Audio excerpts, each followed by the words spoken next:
സാധാരണയായി എല്ലാവരും വാൾപ്പാറയിലേക്ക് പോകുന്നത് ചാലക്കുടി വഴി ആതിരപ്പള്ളി പോയിട്ട് അങ്ങനെയാണ് വാൾപ്പാറയിലേക്ക് പോകുന്നത്.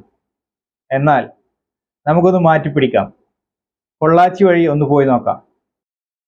രാത്രിയാണ് ഞങ്ങളുടെ ഈ യാത്ര ആരംഭിക്കുന്നത്. ഞാനും എൻ്റെ ഫ്രണ്ടും രാത്രി 11:45 റൂമിൽ നിന്ന് ഇറങ്ങുന്നത്. 12:30 എറണാകുളം ടൗണിൽ നിന്നും പൊള്ളാച്ചിയിലേക്ക് ട്രെയിൻ പുറപ്പെടുന്നത്. ട്രെയിൻ മാർഗമാണ് ഞങ്ങളുടെ ഈ യാത്ര.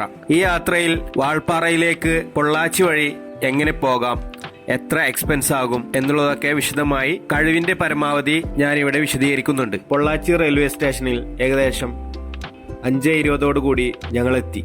ശേഷം ട്രെയിൻ ഇറങ്ങി അടുത്തുള്ള ചായക്കടയിൽ നിന്ന് ഒരു ചായയും ചൂടുള്ള സമൂസയും കഴിച്ച് ഞങ്ങൾ ബസ് സ്റ്റോപ്പിലേക്ക് നടന്നു. റെയിൽവേ സ്റ്റേഷനിൽ നിന്ന് ഏകദേശം 5 മിനിറ്റ് നടന്നിട്ടാണ് ബസ് സ്റ്റോപ്പിലെത്തിയത്. ബസ് സ്റ്റോപ്പിൽ നിന്ന് റൈറ്റ് സൈഡിലേക്ക് പോകുന്ന ബസ്സിനാണ് നമുക്ക് കയറേണ്ടത്. ഏകദേശം 5 മിനിറ്റ് കൊണ്ട് പൊള്ളാച്ചി ബസ് സ്റ്റാൻഡിലെത്തി. പൊള്ളാച്ചി റെയിൽവേ സ്റ്റേഷനിൽ നിന്ന് ബസ് സ്റ്റാൻഡിലേക്ക് ആകെ ഞങ്ങൾക്കായത് ഒരാൾക്ക് 5 രൂപയാണ്. ആ കാണുന്ന ബസ്സാണ് ഇനി നമുക്ക് പോകാനുള്ളത്. ഏകദേശം 6:30 ബസ് എടുത്തത്. ബസ് എടുത്ത് ഏകദേശം ടൗണൊക്കെ കഴിഞ്ഞ് ഗ്രാമക്കാഴ്ചകൾ കാണാൻ തുടങ്ങി. അതിരാവിലെ സൂര്യന്റെ ഉദയവും കോടയുള്ള ഗ്രാമങ്ങളും നല്ല ഫ്രഷ് അനുഭവമായിരുന്നു. പൊള്ളാച്ചിയിൽ നിന്ന് ആ സൂര്യോദയവും ഗ്രാമഭംഗിയും ഒക്കെ ആസ്വദിച്ച് ഏകദേശം 40 മിനിറ്റ് കഴിഞ്ഞപ്പോൾ നമ്മുടെ പ്രധാന ഉദ്ദേശമായ പൊള്ളാച്ചി വാൾപ്പാറ 40 ഹെയർപിന്നുകൾ അടക്കമുള്ള ആ സുന്ദരമായ വനപാത തുടങ്ങുകയാണ്. ഇനി അങ്ങോട്ട് കാഴ്ചകളുടെ വസന്തമാണ്. വാൾപ്പാറ റൂട്ടിന്റെ തുടക്കം തന്നെ ആനമലൈ ടൈഗർ റിസർവ് ഫോറസ്റ്റിന്റെ എൻട്രൻസ് മുതൽ ആളയാർ ഡാമിന്റെ വിദൂര ദൃശ്യവിരുന്നൊരുക്കിക്കൊണ്ടാണ് നമ്മെ വരവേൽക്കുന്നത്. ഇനി ഈ പാതയെക്കുറിച്ചുള്ള കൂടുതൽ വിവരണങ്ങൾ നമ്മുടെ ഗൂഗിൾ അമ്മച്ചി തന്നെ പറഞ്ഞു തരട്ടെ അല്ലേ? പൊള്ളാച്ചിയിൽ നിന്ന് വാൽപ്പാറയിലേക്കുള്ള യാത്ര അതിമനോഹരമായ ഒരു അനുഭവമാണ്. ഏകദേശം 64 കിലോമീറ്റർ ദൂരമുള്ള ഈ പാതയിലൂടെയുള്ള യാത്രയിൽ പ്രകൃതിയുടെ വിവിധ ഭാവങ്ങൾ കാണാനാകും. പൊള്ളാച്ചിയിൽ നിന്ന് സുഖകരമായ ഡ്രൈവാണ്.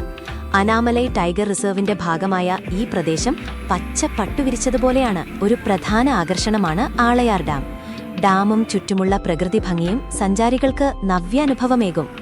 ഇവിടെ മങ്കി ഫോൾസും സന്ദർശിക്കാവുന്നതാണ്. പൊള്ളാച്ചിയിൽ നിന്ന് വാൽപ്പാറയിലേക്കുള്ള പാതയുടെ പ്രധാന പ്രത്യേകത 40 ഹെയർപിൻ ബെൻഡുകളാണ്. ഓരോ വളവുകളിലും പുതിയ ദൃശ്യവിസ്മയങ്ങൾ കാണാം. തേയിലത്തോട്ടങ്ങളും ചെറിയ ചെറിയ വെള്ളച്ചാട്ടങ്ങളും ഈ പാതയോരത്തിൽ നിങ്ങളെ കാത്തിരിക്കുന്നു. കോടമഞ്ഞ് പുതച്ച മലനിരകളും പച്ചപ്പ് നിറഞ്ഞ തേയിലത്തോട്ടങ്ങളും വന്യജീവികളെയും കാണാൻ സാധിക്കുന്ന ഈ റൂട്ട് ഫോട്ടോഗ്രാഫർമാർക്കും പ്രകൃതി സ്നേഹികൾക്കും ഒരു വിരുന്നാണ്. യാത്രയ്ക്ക് ഏറ്റവും അനുയോജ്യമായ സമയം മൺസൂൺ കാലത്തും തണുപ്പുകാലത്തുമാണ്. ഈ യാത്ര നിങ്ങൾക്ക് മറക്കാനാവാത്തൊരനുഭൂതിയാകട്ടെ. കാര്യങ്ങൾ വളരെ വ്യക്തമായി അവതരിപ്പിച്ചു തന്നതിന് ഗൂഗിൾ അമ്മച്ചി താങ്ക്സ്.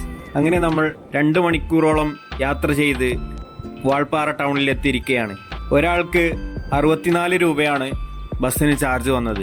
2 മണിക്കൂർ വെറും അരമണിക്കൂർ പോലെയാണ് തോന്നിയത്. ഇപ്പൊ നേരം 9 മണിയായിരിക്കുന്നു. നല്ല വിശപ്പുണ്ട്. ഇനി ഫുഡ് കഴിക്കാനുള്ള നല്ലൊരു ഹോട്ടൽ കണ്ടുപിടിച്ച് നടക്കട്ടെ. അങ്ങനെ ഹോട്ടൽ കണ്ടുപിടിച്ച് 2 സെറ്റ് പൂരിയും മസാലയും 3 തരം ചമ്മന്തിയും ഒക്കെ കൂട്ടി. ഇനി പ്രത്യേകിച്ച് ഇവിടെ കറങ്ങാനുള്ള സ്ഥലങ്ങളൊന്നുമില്ല. ചെറിയ ചെറിയ ഡാമുകളും അതുപോലെ ചെറിയ ചെറിയ വെള്ളച്ചാട്ടങ്ങളും വ്യൂ പോയിന്റ്സുകളും ഒക്കെ ഉള്ളൂ. ഈ കഴിഞ്ഞ ഒരു യാത്രയാണ് ഇതിലെ ഏറ്റവും വലിയ ഹൈലൈറ്റ്.